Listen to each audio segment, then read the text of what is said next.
Bonjour à tous, c'est le week-end, c'est donc le moment de faire le point sur les actions et les indices qu'on a vus ensemble en milieu de semaine. Il s'est passé des choses cette fin de semaine, comme on peut le voir avec le SP500, des belles bougies vertes là qui nous mènent sur la résistance. Les indices sont en train de proposer quelque chose de très intéressant, les indices américains. On va en parler un petit peu plus loin dans cette vidéo. On commence avec Adobe, dont la publication de résultats est bel et bien sortie jeudi soir le 12 septembre. On ne savait pas si on allait partir vers le haut après cette publication de résultats pour aller chercher les 632 $ qui sont les objectifs de cette figure, cet élargissement descendant avec la zone de résistance ici et la zone de support ici, ou si on allait corriger pour revenir chercher notre zone qu'on avait identifiée ensemble depuis un petit moment, une zone en violette ici qui a joué le rôle de support, puis le rôle de résistance, puis le rôle de support et qui est susceptible encore de jouer le rôle du support. Pour le moment, cette zone tient. C'est également la zone de l'ancienne résistance de la figure. Il y a également un gap ici qui a été comblé désormais. Il y a également les objectifs du double top. Je vais vous les tracer. Le double top, il est ici. Donc ces objectifs étaient au 528,40. Alors on avait une convergence de support ici. Pour le moment, on est revenu chercher cette zone après la publication de résultats. Maintenant, est-ce que cette zone va tenir et va-t-on repartir vers le haut, ou alors est-ce qu'on va corriger? C'est difficile à dire tout de suite, mais voilà, en tout cas, si j'ai pris position, comme vous pouvez le voir ici, j'ai pris position, donc je privilégie bel et bien un rebond. Alors, est-ce que je privilégie un rebond dans le cadre de cette figure, de cet élargissement descendant pour aller rejoindre les objectifs des 632? Non.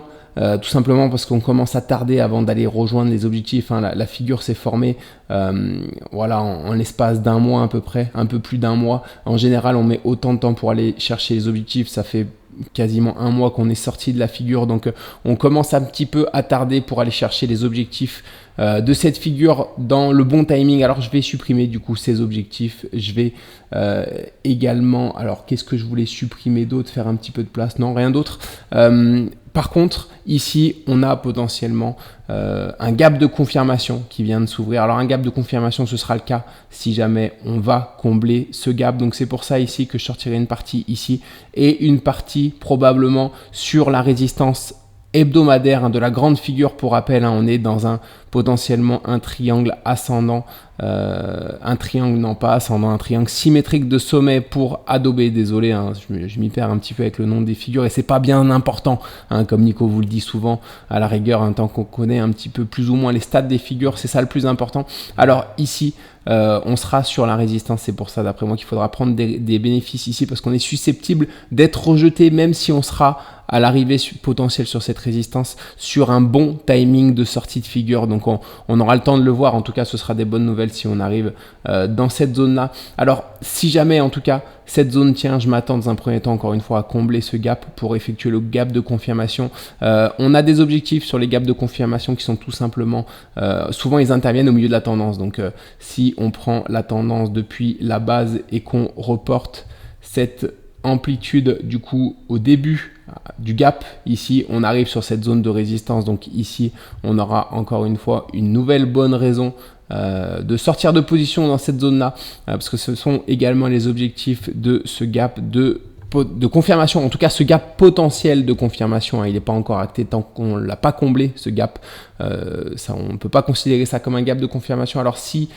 cette zone ne tient pas et qu'on repart vers le bas, on a d'autres zones de support potentiel, dont celle-ci qui est, je le rappelle, en hebdomadaire, le support du potentiel triangle symétrique de sommet. Donc dans cette zone là on aura potentiellement un rebond. Est-ce que c'est une zone que je prendrais? Pas pour le moment en tout cas, on a un gap à combler ici aussi, mais c'est les seuls objectifs. Peut-être que si on a une figure qui se forme ici, peut-être un double top, si on rebondit pour aller combler le gap et qu'on casse ensuite le support des 527, là on aura un objectif qui nous amènera également ici. Donc il faudra voir à ce moment-là, mais pour le moment, j'ai pas assez de bonnes raisons pour entrer en position ici si jamais, encore une fois, ce support cède à la baisse, mais c'est pas ce que je privilégie, c'est pas ce que je privilégie, c'est pour ça que je suis rentré en position. Encore une fois, je privilégie de combler ce gap et d'aller chercher la résistance, en tout cas, on va suivre ça ensemble sur Adobe. On passe à Goldman Sachs. Alors Goldman Sachs, on avait identifié une zone, on avait une sorte de figure ici d'élargissement ascendant dont les objectifs étaient les 470,80. On avait un gap à combler, on avait les 461,80 qui était la zone de support qu'on attendait. On est allé la chercher, on a rebondi depuis sur cette zone de support qui tient, qui a tenu. Alors comme vous pouvez le voir, je suis sorti de position en négatif en plus sur Goldman Sachs. Alors je suis assez énervé contre moi-même parce que j'ai aucune raison de sortir. On a les 461,80 qui tiennent bien le coup. Je me suis précipité pour sortir de position. C'est des erreurs que je ne dois pas forcément faire, d'autant plus qu'on n'a aucune clôture en dessous des 461,80. Donc un petit peu déçu de moi-même sur ce coup-là. Même si on avait fait simplement un rebond et qu'on était reparti vers le bas, ça aurait quand même été une erreur de sortir sur cette bougie. Ici, on attend une clôture en dessous des 461,80 pour sortir. Voilà, donc c'est une erreur que j'ai faite malheureusement. C'est pas grave, j'en fais encore assez souvent. Et il n'y a pas mort d'homme, c'était une petite position sur Goldman Sachs. Mais voilà, c'est toujours un petit peu décevant quand on identifie en tout cas des rebonds qui tiennent surtout, qui repartent vers le haut et qu'on n'est pas dans le train malheureusement et qu'on sort de position avec un trade perdu. Donc Goldman Sachs maintenant, à quoi on peut s'attendre? Les 490,60, ce sont la prochaine résistance en vue sur Goldman Sachs. Je pense qu'on n'aura pas de mal à aller les chercher. Je pense qu'on aura potentiellement, alors on peut corriger légèrement ici, mais je pense qu'on ira chercher quand même les 511. D'après moi sur Goldman Sachs, je suis assez haussier sur cette action, d'autant plus que je pense qu'on peut former à terme un triangle ascendant si je trace une zone de support ici et que j'allonge la résistance. On est susceptible d'être dans le scénario d'un triangle ascendant si on le casse par le haut. Ce triangle ascendant, si on casse les 511,40, on aura des objectifs clairs autour des 586, donc une action qui est susceptible d'être très haussière à court terme. À voir encore une fois comment on réagit aux 490,60 et aux 511. On peut partir également sur un scénario de double top, de triple top ou autre chose. À partir du moment, il faudra surveiller en tout cas ce support ascendant. Alors j'ai pas tracé, je vais passer en hebdomadaire pour voir s'il y a potentiellement un support hebdomadaire à tracer qui peut jouer son rôle. Alors ici non, il n'a pas tenu, voilà, on va tracer ça. Je pense que c'est la zone qu'il faut tenir en journalier. Voilà, elle se confond plus ou moins avec celle que j'ai tracée en daily. Alors je vais enlever plutôt la daily parce que l'hebdomadaire forcément a beaucoup plus de valeur. Donc c'est cette zone là qu'il faudra tenir. En tout cas à voir encore une fois comment on réagit sur les 490, comment on réagit sur les 511,40, mais je suis assez positif en tout cas tant qu'on se tient cette zone, ce support ascendant sur Goldman Sachs. Je pense que voilà, il faudra s'attendre à sortir par le haut et à franchir par le haut à terme les 511,40 pour partir en direction des 590. On suivra ça ensemble également de toute manière sur Goldman Sachs. On passe sur Home Depot. Home Depot, comme je vous l'avais dit, en milieu de semaine, je suis entré en position. Ici, on avait cet élargissement descendant avec la zone de résistance ici, la zone de support ici, on l'avait franchi à la hausse. On est venu faire un throwback et ici en une heure, j'en ai parlé jeudi, mercredi, on avait franchi à la hausse cette résistance. De plus, on a effectué une sorte de figure de retournement, une épaule tête, épaule inversée ici qu'on a franchi à la hausse. On a cassé en même temps la résistance de l'élargissement descendant. Alors c'est du 1 heure, il fallait suivre ça en 1 heure. Après on est reparti vers le haut, mais ici on avait vraiment des signaux comme quoi on allait rebondir sur cette résistance pour repartir vers le haut, parce que pour rappel ici on ne savait pas si on allait aller chercher les 348,60 qui aurait été une belle zone de support, sachant qu'on avait un gap à combler également ici. On avait également cette zone, ce support ascendant qu'on peut tracer ici. Alors c'est un support ascendant qu'on peut tracer en daily, qui a bien joué son rôle à plusieurs reprises. On le fait partir d'ici, on est venu tester ce support à cet endroit-là, à cet endroit-là, à cet endroit-là. Et si jamais on était revenu sur cette zone avec ce support des 348,60 qui est un beau support, qui a joué le rôle de support puis de résistance à plusieurs reprises, on aurait eu de bonnes chances en tout cas de rebondir dans cette zone. Mais ici, quand on est venu faire le throwback, du coup on a vu qu'il y avait une figure de retournement, qu'on était susceptible de partir vers le haut en 1 heure. Ça a été le cas, on est parti vers le haut.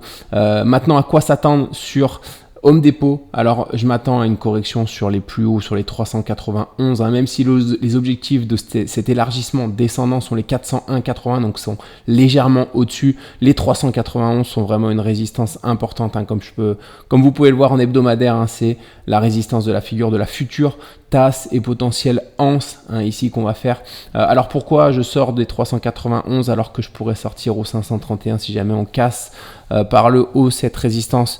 Tout simplement parce que je ne sais pas si on va la casser par le haut, je ne sais pas quand on va la casser par le haut, ça peut prendre du temps, on peut faire une succession ici d'oscillations avant de casser les 391 par le haut, et surtout si à partir du moment où on va les casser par le haut, on aura potentiellement une chance sur deux quasiment de venir faire un pullback, un throwback plutôt, avant de repartir vers les objectifs et qui seront potentiellement atteints d'ici un an, d'ici la fin de l'année 2025. Donc c'est long pour les atteindre les 531, donc il y aura d'autres opportunités entre temps. C'est pour ça que je préfère prendre mes bénéfices sur les 391 et puis me tourner potentiellement sur autre chose, si bien sûr il y a autre chose qui se présente. Mais en tout cas, Home Depot ici, on est en direction des 391, on devrait d'après moi les atteindre. Il n'y a plus grand chose qui nous empêche de les atteindre, les 391, hein. Peut-être pas en début de semaine prochaine, mais voilà, il faudra s'attendre en tout cas à les atteindre dans les 2 semaines qui arrivent d'après moi. C'est ce que j'espère en tout cas. Après, on n'est jamais sûr de rien. Voilà, on peut repartir également vers le bas.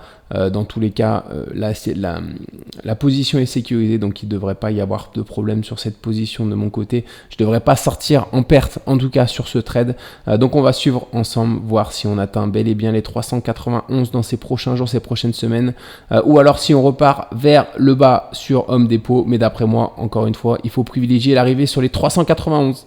Alors JP Morgan, pour rappel, j'étais rentré également en position à cet endroit-là sur JP Morgan. On avait eu un rebond technique puis une séance catastrophique ici qui avait franchi par le bas notre zone des 208,45. On était dans un scénario également d'élargissement descendant qui n'existe plus. Du coup, on est passé sur un scénario potentiel de canal ascendant ici, avec la zone de résistance ici, la zone de support ici. Pour le moment, on tient la zone de support du canal ascendant. Je prévois de revendre bien sûr sur les plus hauts historiques. Si jamais on repart vers le bas, je prévois également de vendre. Alors comme on peut le voir ici, on n'a pas eu un rebond extraordinaire sur JP Morgan. On est même en train de latéraliser ici dans cette zone-là. Ça sent pas très bon honnêtement, hein, pour JP Morgan. Voilà, en tout cas je m'attends, s'il fallait définir une direction, je pense que la direction à privilégier actuellement sur JP Morgan, c'est la chute pour casser définitivement du coup cette zone de support et ce canal à la baisse. Si jamais on casse ce canal à la baisse, on aura des objectifs légèrement plus bas qui nous ramèneraient d'après moi dans ces eaux-là.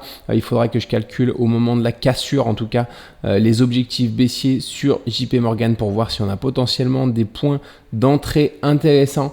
Encore une fois, on va voir comment ça va se passer, hein. Est-ce qu'on va rebondir pour aller chercher la résistance du canal, ou alors est-ce qu'on franchit définitivement à la baisse ce canal? Pas très optimiste en tout cas sur JP Morgan pour la semaine qui vient au vu du rebond qu'il est en train d'effectuer. Après, c'est comme pour les indices, hein, comme on a vu mercredi, si on veut sortir de cette configuration qui est assez baissière, hein, cette latéralisation ici, il faut qu'on sorte violemment vers le haut. Donc voilà, c'est le seul scénario en tout cas qui peut nous sortir d'une continuation baissière sur JP Morgan, à voir si ce scénario arrive en début de semaine prochaine ou pas. On passe sur Uber, on est revenu au contact de la résistance de cet élargissement descendant ici avec la zone de résistance ici, la zone de support ici. Quand on revient au contact après une rotation partielle comme on vient de le faire, je crois qu'on a que 3 chances sur 4 de casser cette résistance par le haut. On a effectué en plus un gap ici qui semble être en 1 heure, un gap de rupture à cet endroit-là. Donc plutôt optimiste, hein, sur une sortie haussière sur Uber. Alors méfiance en début de semaine parce qu'on a quand même une double résistance ici. On a cette première résistance, même si on a effectué la rotation partielle et qu'ici on a de bonnes chances de sortir par l'eau, ça reste une résistance. On a également une résistance horizontale au niveau des 73,80 qui a été testée à plusieurs reprises ici et qui a joué le rôle de support ici également, qui pourrait être difficile à franchir par l'eau. Si on fait une cassure franche de cette double résistance sur Uber, je pense qu'on partira sur un mouvement haussier potentiellement dur durable sur Uber. Les objectifs en tout cas de cet élargissement descendant sont les $100. Ensuite, qu'est-ce qu'on peut dire si jamais on n'arrive pas à franchir cette résistance et qu'on est rejeté au contact de cette résistance, on aura potentiellement un point qui est susceptible d'être intéressant. Alors, il n'est pas ici le point que je suis en train de voir qui peut être intéressant. Il est légèrement plus bas. Il est ici. On a potentiellement une zone de support au 67,10. Si on revient sur cette zone et qu'on franchit à la baisse cette zone, on a des objectifs qui se trouvent au 59,80. On a un gap ici qu'on est susceptible de combler. Et ici, on voit en pointillé un support ascendant. Je vais passer en hebdomadaire. Voilà, c'est un support qu'on a testé à cet endroit-là, à cet endroit-là, à cet endroit-là, à cet endroit-là, et qu'on est fortement susceptible de tester à nouveau ici pour rebondir. En tout cas, si on revient le retester, on a de bonnes chances dans un premier temps de rebondir. Et comme on peut le voir, il interviendrait en tout cas si on arrive dans cette zone-là sur une convergence de plusieurs supports. C'est pour ça que je serai attentif en tout cas, et ça devient désormais ma zone de prédilection sur Uber en cas de correction, bien sûr, à voir comment on réagit ici. Si cette semaine on fait une clôture, on casse franchement cette double résistance par le haut, on partira tout de suite sur un mouvement haussier d'ampleur sur Uber. D'après moi, bien sûr, on peut faire un throwback également avant de partir. On a de bonnes chances sur ce genre de figure, on a une chance sur deux quasiment de venir faire un throwback, donc on verra ensuite comment s'effectue ce throwback en cas de cassure par le haut, mais on semble alors en tout cas on va voir, on a les différents scénarios qui peuvent intervenir et on a une stratégie qu'il faudra mettre en place pour chacun de ces scénarios, mais on est dans une période charnière en tout cas sur Uber avec ce retour sur la zone de résistance de cet élargissement descendant. On va suivre ça attentivement en tout cas la semaine prochaine. On passe désormais à Visa. Visa qui nous a formé du coup deux figures, un élargissement en descendant angle droit avec une zone de résistance ici et une zone de support ici. On a fait plusieurs oscillations au sein de cet élargissement qui est assez propre. Une première, une seconde, une troisième, une quatrième. On est revenu chercher le support une cinquième fois, puis on est reparti vers le haut avant de casser la résistance des 280,55 par le haut. Alors dans le cadre de cette figure, on fait très peu de throwback. Habituellement, on part très souvent en direction directement des 310,80 qui sont les objectifs de cette figure et qui sont atteints dans 90% des cas. Donc c'est important comme objectif. Cependant, ici, dans ce cas particulier sur Visa, on a également une autre figure, un canal ici avec une zone de résistance à cet endroit-là et une zone de support. Alors je parle pas d'élargissement descendant parce que le canal est propre, on l'a cassé, il a été impropre ici, on l'a cassé légèrement par le bas, mais on n'a pas confirmé la cassure, on l'a réintégré tout de suite après, on est revenu tester le support ici. Donc c'est pour ça que je considère ce canal comme valide et les objectifs de ce canal sont les 291,20. De plus, ici on est sur les plus hauts historiques, les 288,60. De plus, on vient d'effectuer un beau mouvement haussier, donc à un moment donné, on peut faire une petite pause à cet endroit-là. Donc je m'attends la semaine prochaine potentiellement à faire une pause, malgré le fait qu'on fasse très peu de throwback sur les élargissements descendant angle droit, la figure qu'on vient de voir précédemment.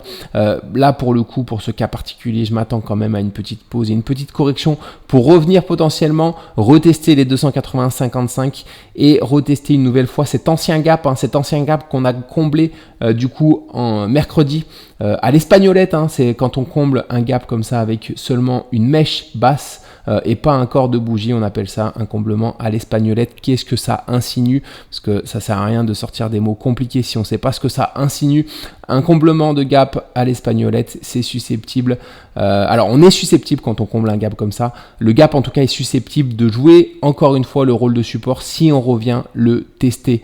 Il jouera bien sûr le rôle de support de manière légèrement plus mineure que ce qu'il a joué dans un premier temps, mais il est susceptible, en tout cas il est susceptible d'être de nouveau valide pour rebondir encore une fois sur cette zone. En tout cas on aura du coup un double support, à la fois les 281,55 et ce gap ici si jamais on revient tester. Donc le scénario que je privilégie sur Visa, malgré les statistiques de la figure d'élargissement descendant angle droit qui nous laisse privilégier du coup l'atteinte des objectifs directs sans throwback, je pense quand même qu'on fera un léger throwback potentiellement pour revenir tester cette zone là, et là il faudra être attentif parce que potentiellement on peut rebondir rapidement sur cette zone. En tout cas on aura un beau point d'achat qui peut se présenter ici. Il faudra voir de quelle manière on revient ici, Qu'est-ce qu'on forme à cet endroit-là? Voilà, plusieurs choses, mais on a potentiellement quelque chose d'intéressant pour repartir ensuite vers le haut, pour aller rejoindre les 310,80 qui sont les objectifs globaux de cette correction sur Visa, les objectifs de cet élargissement descendant à angle droit. C'est le scénario que je privilégie, en tout cas celui-là sur Visa. Visa qui est un cas très intéressant en tout cas et qu'on va suivre ensemble ces prochains jours, ces prochaines semaines.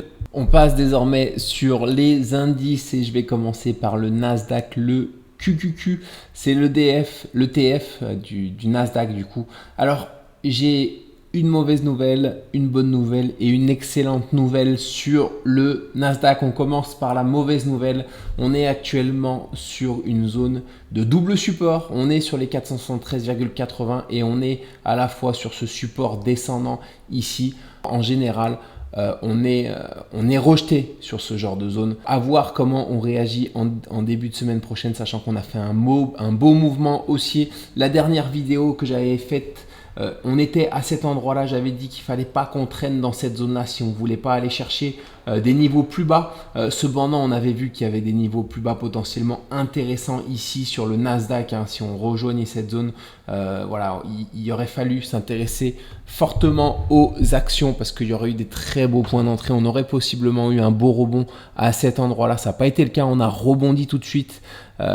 Voilà, donc ça a été quand même une bonne chose. Désormais, encore une fois, on est sur une double résistance. Alors, quelles sont les bonnes nouvelles désormais? La première bonne nouvelle, c'est que on a une figure ici, un triangle symétrique de sommet avec une zone de résistance ici et une zone de support ici. Et on est dans un timing de parfaite sortie de figure. C'est une figure qui est en général cassée par le haut 2 fois sur 3, 66% du temps.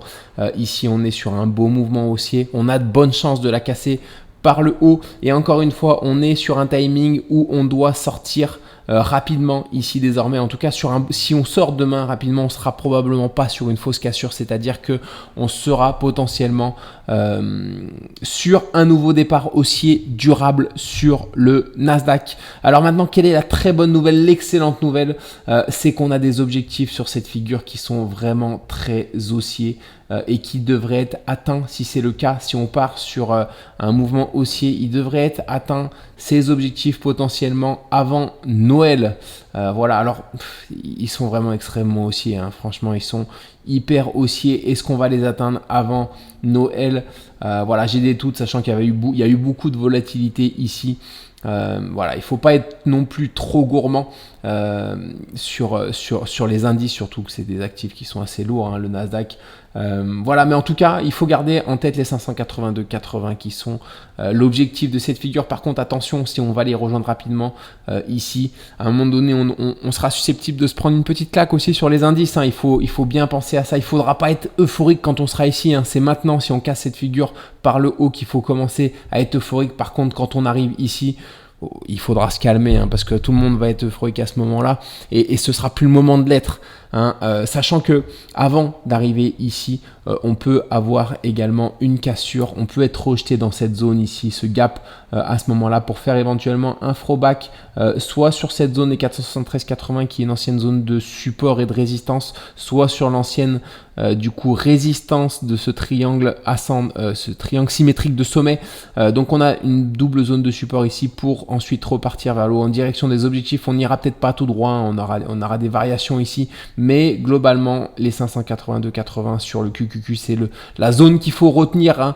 Hein. Donc plutôt positif sur le Nasdaq, plutôt très positif même, j'ai envie de dire. Par contre, attention, on a quand même 2 chances sur 3 de casser cette figure par le haut. C'est pas pour ça qu'on n'a aucune chance du coup de la casser par le bas. On peut également être rejeté ici, à voir comment on réagit sur le support. Si on casse ce support par le bas, on aura encore une fois une belle zone ici de rebond. Alors je vais passer un hebdomadaire, hein, c'est cette zone ici que j'avais tracé, une zone de support, hein, qui longe ici à cet endroit-là. Si on casse par le bas ce triangle symétrique, de sommet, il faudra absolument tenir cette zone parce que si on la tient pas, hein, on partira sur un mouvement baissier et les objectifs de cette figure sont les mêmes, hein, mais à la baisse, donc ils seront très profonds par contre ces objectifs. Donc ici on pourra potentiellement se servir de cette zone pour faire un rebond technique. Avant de repartir vers le bas, il faudra être attentif. En tout cas, si on casse cette figure à la baisse, mais c'est pas ce qu'il faut privilégier, hein. Dans 2 cas sur 3, on casse cette figure à la hausse. On est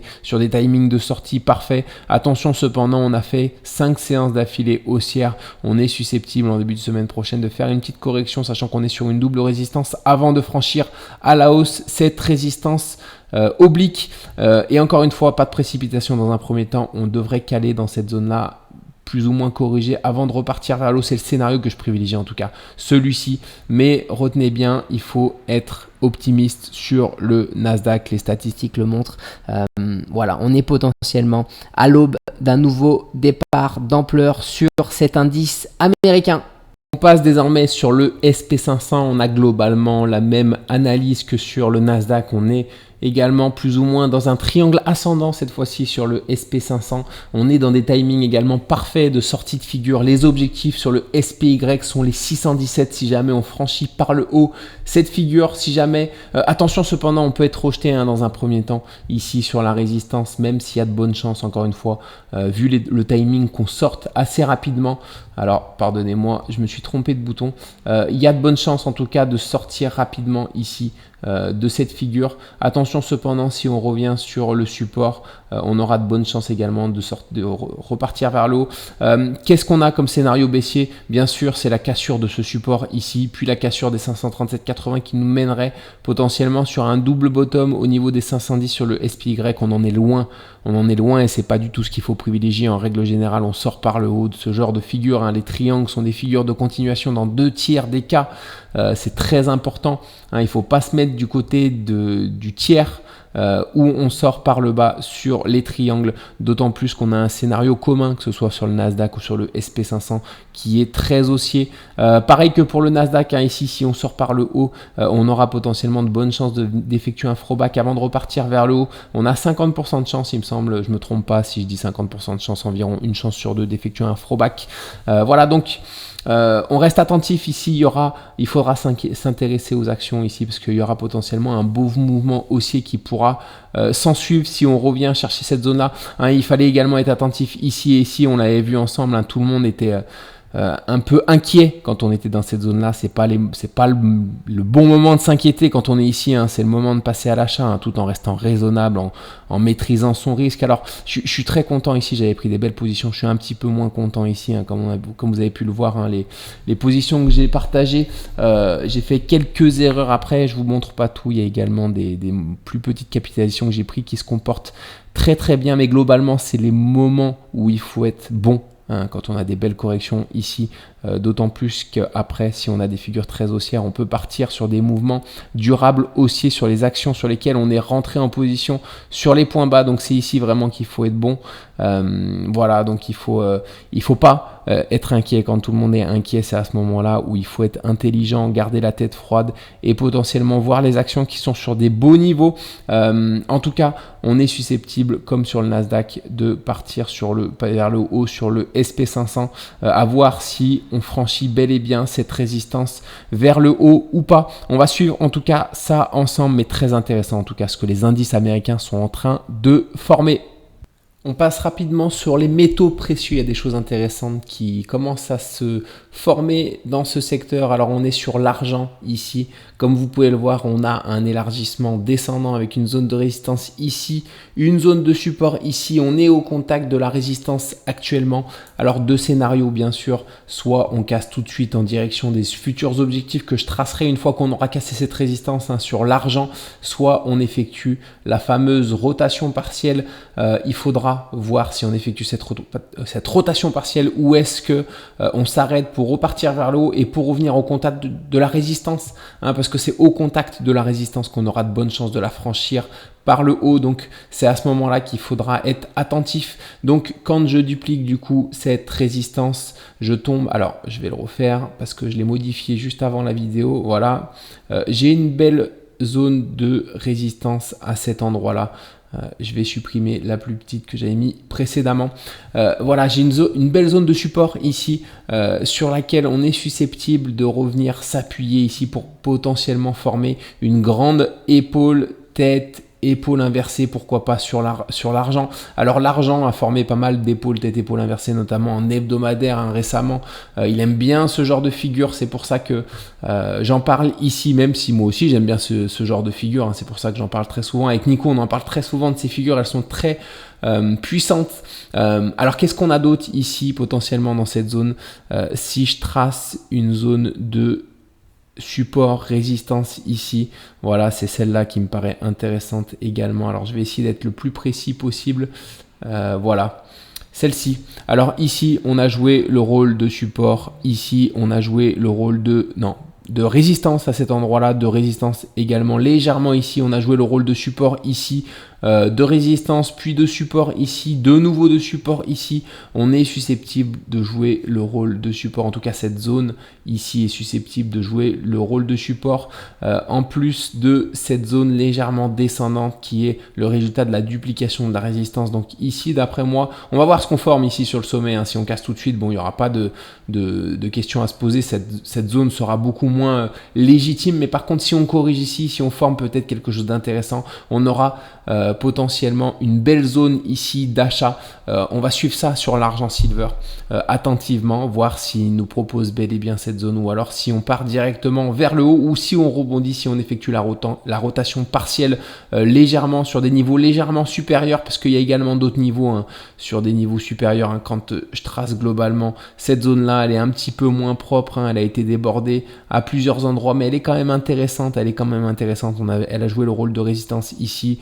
Ici, elle a été débordée, elle n'est pas très propre. Elle a joué le rôle de résistance ici, le rôle de support ici, le rôle de résistance ici. Elle pourrait jouer également le rôle de support ici. À voir vraiment comment on réagit ici, à voir qu'est-ce qu'on forme sur le silver. Mais en tout cas, là, globalement, on est dans un élargissement descendant. Je crois qu'on a également autour de 3 chances sur 4 de sortir par l'autre. Ce genre de figure, c'est des consolidations qui sont haussières. Donc, il faut privilégier une sortie par le haut. C'est pour ça que je m'y intéresse désormais grandement à l'argent silver de nouveau, pour potentiellement me positionner sur un point bas, sur un point sur lequel on est susceptible de rebondir pour partir en direction des objectifs de cette figure à l'avenir. Voilà, en tout cas, on va suivre ça désormais. Je vais suivre dans les points quotidiens, enfin les points que je fais le mercredi et le samedi. Je vais commencer de nouveau à suivre l'argent silver qui me paraît intéressant. Petit point rapide sur l'or contre le dollar. Alors ici, on est du coup sur les objectifs de cette grande figure en hebdomadaire, soit ce double bottom, soit cet élargissement descendant. On a effectué une rotation partielle ici, on est reparti vers le haut en direction des objectifs. On a atteint les 2518 $ qui étaient les objectifs de cette figure. Désormais, on va passer en daily pour voir ce qu'on peut voir, s'il y a quelque chose de clair. Alors les 2518, c'est la zone d'objectif. On est susceptible de corriger bientôt, d'autant plus que ici on avait un double bottom dont les objectifs étaient les 2578. J'en avais parlé récemment dans une vidéo sur l'or. On avait également ce double bottom ici dont les objectifs étaient les 2589. On arrive sur ces deux zones ici qui sont très proches. Méfiance donc. Est-ce qu'on va corriger légèrement pour repartir de nouveau sur un mouvement haussier sur l'or, ou alors est-ce qu'on va effectuer une correction un peu plus profonde? C'est difficile à dire pour le moment, c'est difficile à dire. On va voir ce qu'on forme ici sur ce haut de marché. On avait une résistance légèrement ascendante qui pouvait nous laisser entrevoir la formation d'un biseau ascendant. Elle a été invalidée avec cette belle bougie ici verte de cassure haussière. Donc du coup, on n'est plus dans ce scénario de biseau ascendant ici sur l'or, mais on est quand même sur un double objectif plus l'objectif hebdomadaire. Donc à un moment donné, on est susceptible d'avoir, d'après moi, une petite correction. Voilà, on a une belle zone en daily et en journalier ici, une zone de support ascendante qui pourrait jouer dans le futur le rôle de support également. On a d'autres zones de support en hebdomadaire. Quand je trace des lignes de tendance ici, on en a une autre belle, donc à voir si on revient même sur ces niveaux là corriger, ou alors si on continue petit à petit à grimper sur l'or. Pour le moment en tout cas, rien de très clair sur l'or à part qu'on est sur des zones d'objectifs et que d'après moi, après un beau mouvement haussier quand même, on est susceptible d'effectuer dans les prochains jours, les prochaines semaines, peut-être une correction un petit peu plus profonde. C'est pour ça. Alors pourquoi je suis pas sûr, je suis loin d'être sûr qu'on ait une correction plus profonde. Hein. Je veux pas heurter les gens qui sont positionnés sur l'or. En tout cas, je resterai attentif au cas où il y a une correction plus profonde pour pouvoir rentrer dans le train potentiellement de l'or si on a un beau point qui se présente en tout cas parce que certes l'or ça a bien grimpé ces derniers temps mais ça reste quand même une valeur qui est susceptible d'être haussière. Attention cependant, si les marchés américains partent sur un bull run comme on l'a vu précédemment, il pourrait y avoir un nouveau flux de capitaux qui passe des métaux précieux hein, qui est plutôt quelque chose de très sécuritaire qui est transféré du coup des métaux précieux jusqu'aux actions parce que les actions forcément si ça repart fortement vers le haut et s'il y a des confirmations de hausse il y a de l'argent qui peut transiger des métaux précieux jusqu'aux actions dans ces prochaines semaines. Donc c'est pour ça qu'on est susceptible également d'avoir une petite correction. Je suis pas très bon en fondamental personnellement. Tout ce que je peux dire c'est qu'ici on est sur des zones d'objectifs, qu'on peut avoir des prises de profit à un moment donné, sachant qu'on est sur les objectifs également hebdomadaires. Sur l'or qu'on a fait une belle hausse. Donc à un moment donné, on est susceptible de corriger sur l'or. Est-ce qu'on corrigera profondément? Est-ce qu'on corrigera juste un petit peu pour repartir vers le haut, sachant qu'en mensuel, je vois que j'ai potentiellement une zone d'objectif de cette tasse et anse qui sont les 2784 qu'on est susceptible d'atteindre également dans ces prochains mois, ces prochaines semaines. Donc à voir en tout cas comment on réagit sur l'or. Mais encore une fois, si les actions commencent à grimper fortement vers le haut, c'est possible qu'on ait une correction sur l'or. On va suivre ça en tout cas. Ces prochaines semaines, je vais suivre surtout l'argent qui me paraît vraiment intéressant, plus intéressant en tout cas graphiquement que l'or actuellement.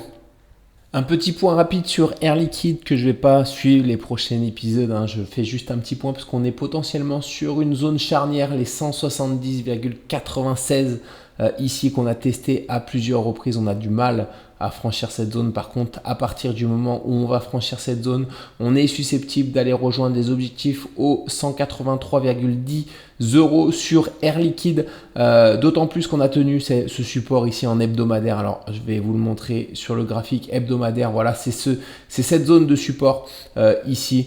On l'a tenu, on l'a testé. Alors, on est parti d'ici, on l'a testé une première fois ici. On l'a tenu ici. Ici, on a clôturé en dessous, mais on l'a réintégré ensuite. Donc, on n'a pas confirmé la cassure baissière.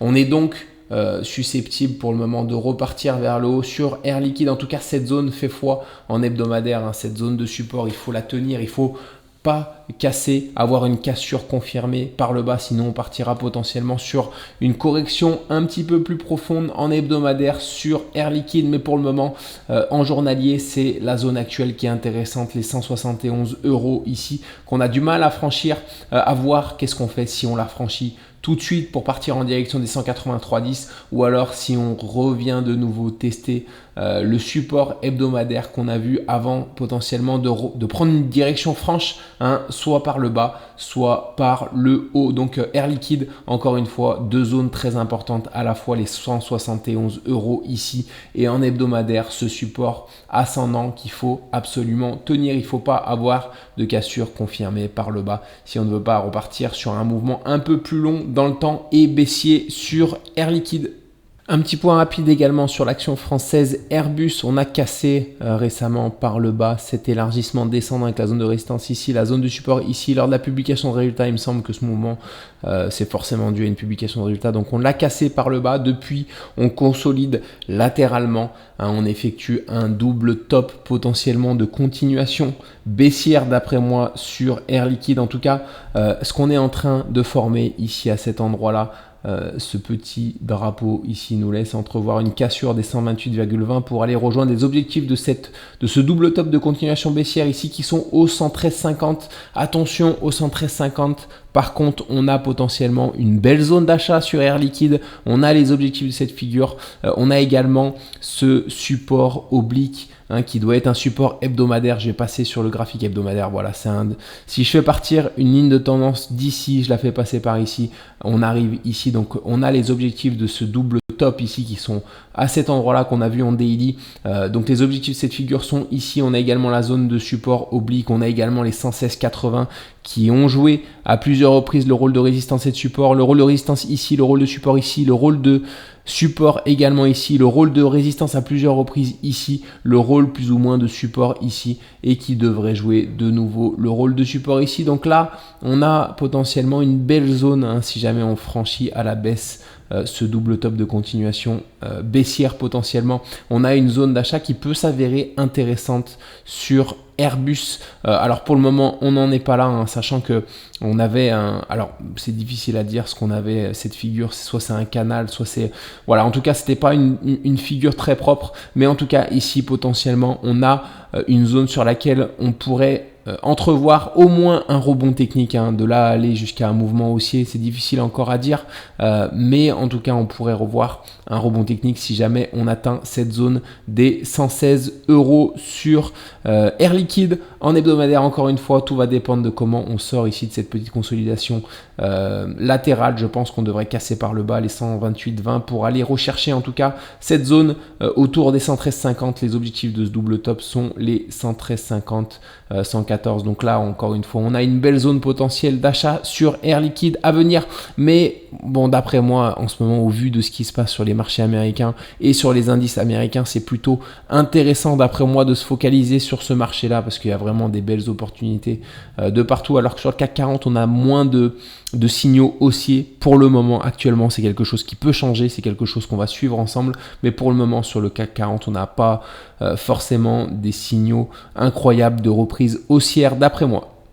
Alors Renault, je l'avais noté la semaine passée pour en parler, j'ai oublié d'en parler. On est ici en journalier, on avait potentiellement ici une épaule tête-épaule, enfin on avait même une épaule tête-épaule qu'on a cassée par le bas avec un beau gap baissier. On a rempli les objectifs de l'épaule tête-épaule parfaitement au 37,20. Les 37,20 sont également une ancienne zone de résistance qui devrait jouer le rôle de support, qui sont en train plus ou moins de jouer le rôle de support. Donc on est susceptible d'être sur un point bas sur Renault. Par contre, le rebond là, je le trouve pas fantastique pour le moment. Ici, là, on a une consolidation latérale qui nous laisse plutôt entrevoir un retour sur les 37,20 pour le moment. En tout cas, on est ici au sein d'un canal descendant avec une zone de résistance ici, une zone de support ici. Soit on sort par le haut de ce canal, c'est cette zone de résistance qui va faire foi à partir du moment où on va la franchir, qu'on va clôturer fortement vers le haut de cette résistance. On sera susceptible de repartir sur un mouvement haussier. Par contre, voilà, si on continue à latéraliser comme ça, on est susceptible de casser par le bas les 37,9. Si on casse par le bas, on pourrait revenir sur le support du canal descendant et également sur une autre zone un peu plus basse au 30,15 qui me paraît être une zone de support. L'autre zone de support intéressante sur Renault quand je passe en hebdomadaire. Voilà, c'est peut-être une zone qui est... Alors, je vais tracer une ligne de tendance déjà en hebdomadaire, ce que j'ai pas fait sur Renault. Voilà, si je trace une ligne de tendance, on n'en est quand même pas loin. On est même potentiellement sur une zone de support ici. Donc, c'est encore une autre bonne raison d'être sur... Voilà, une zone potentielle de rebond sur Renault, à voir vraiment comment on réagit ici. Est-ce qu'on fait un rebond durable ou alors est-ce qu'on traîne encore ici qui nous laisserait entrevoir une continuation baissière? C'est cette zone ici qu'il faut regagner à la hausse. Si on regagne cette zone à la hausse, on partira potentiellement sur un nouveau mouvement haussier sur Renault. Voilà, un mouvement léger dans un premier temps, un mouvement qui devrait nous mener jusqu'au 43. 4 au minimum, ensuite à voir comment on réagit si on effectue une figure de retournement ou alors si on franchit directement cette zone pour aller au moins combler ce gap. Il y aura d'autres zones de résistance ensuite légèrement plus haut, mais dans un premier temps c'est cette zone de résistance du canal descendant qu'il faut regagner à la hausse si on veut repartir sur un mouvement haussier sur Renault. Mais à retenir en tout cas potentiellement sur une zone de point bas sur Renault, à voir encore une fois comment on réagit ces prochains jours sur cette zone là. Schneider Electric, pour rappel, qui me paraissait être l'action française la plus intéressante. Alors pour rappel, on avait ici une figure avec une zone de support au 223,80 qu'on a franchi à la baisse. On a atteint les objectifs de cette figure. On avait également les 214,80 qui était une ancienne zone de résistance et qui pouvait jouer le rôle de support. Donc on avait plusieurs supports à cet endroit-là. On a bel et bien rebondi ici sur cette zone de support. On a regagné les 223,80 à la hausse et on est toujours dans ce scénario d'élargissement descendant avec une zone de résistance ici, une zone de support ici. On effectue la rotation partielle pour revenir sur cette zone de résistance et vous avez dû l'entendre parler. On entend parler plusieurs fois sur cette chaîne, quand on revient après une rotation partielle sur la résistance, on a de bonnes chances de la franchir à la hausse. Si jamais on franchit cette résistance à la hausse, on aura des objectifs haussiers sur Schneider Electric. Donc ça me paraît être l'action française en tout cas actuellement la plus intéressante à voir comment on réagit ici sur cette résistance. Si on la franchit bel et bien, comme les statistiques le montrent, vers le haut ou alors si on est de nouveau rejeté pour repartir vers le bas sur la Schneider Electric. Mais en tout cas, depuis qu'on a regagné les 223,80, depuis qu'on a bel et bien rebondi sur les 214,80 qui était une zone qu'on avait identifiée ensemble, voilà, plutôt optimiste sur cette action Schneider électrique, du coup, que je vois bien aller chercher des niveaux légèrement supérieurs à court terme. Un point rapide également sur Total Energy qui me paraît être dans un moment charnière. Alors ici, on a atteint les objectifs du coup de ce double top qu'on peut voir ici qui était les 59,46. On tient cette zone de support hebdomadaire. Je vais vous la montrer en hebdomadaire. C'est une zone qu'on a testée à plusieurs reprises. Alors elle part d'ici. Si je vais être précis, voilà, elle part de cet endroit-là.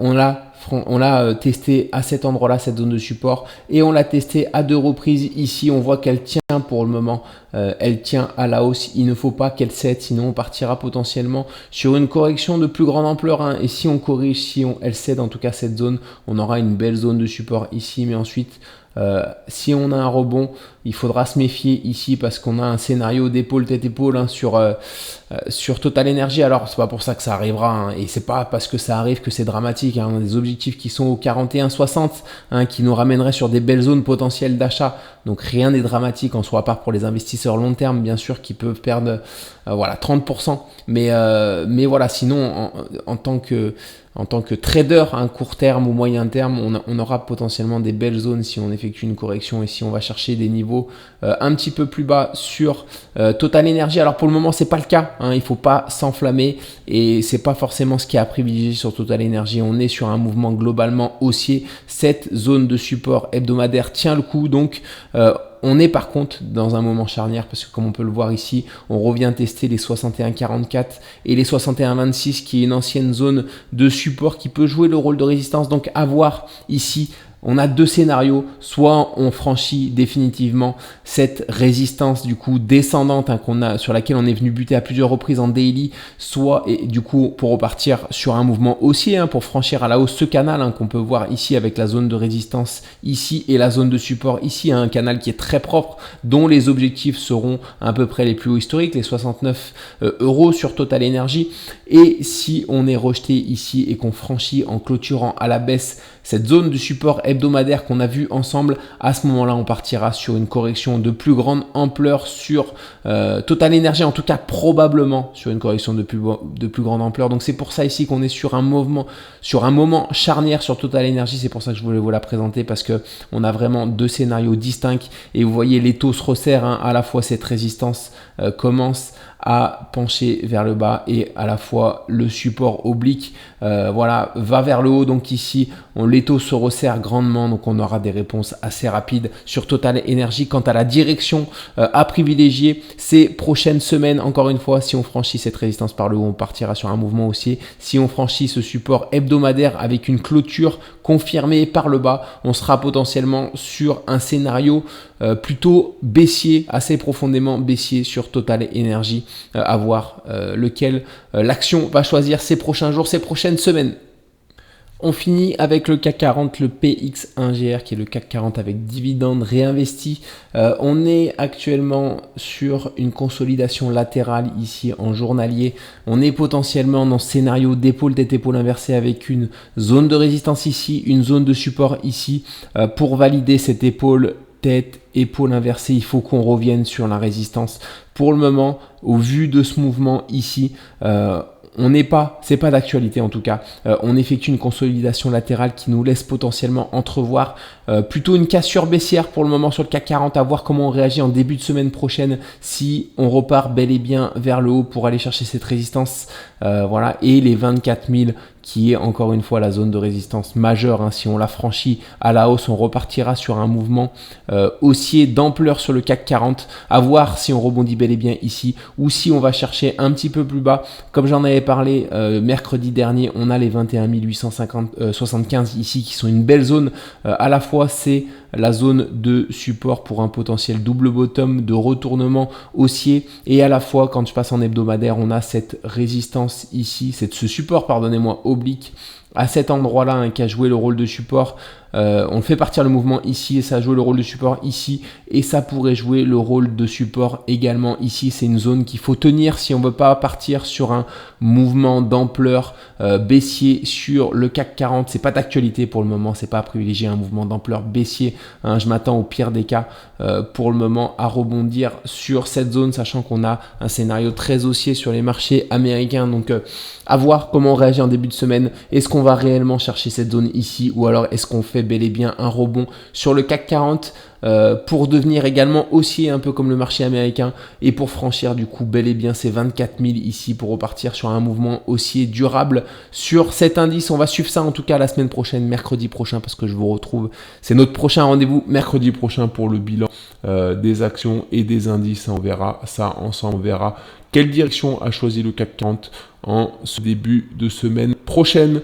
C'est tout pour moi. Du coup, je vous souhaite un bon début de semaine et puis on se retrouve du coup mercredi. À très vite.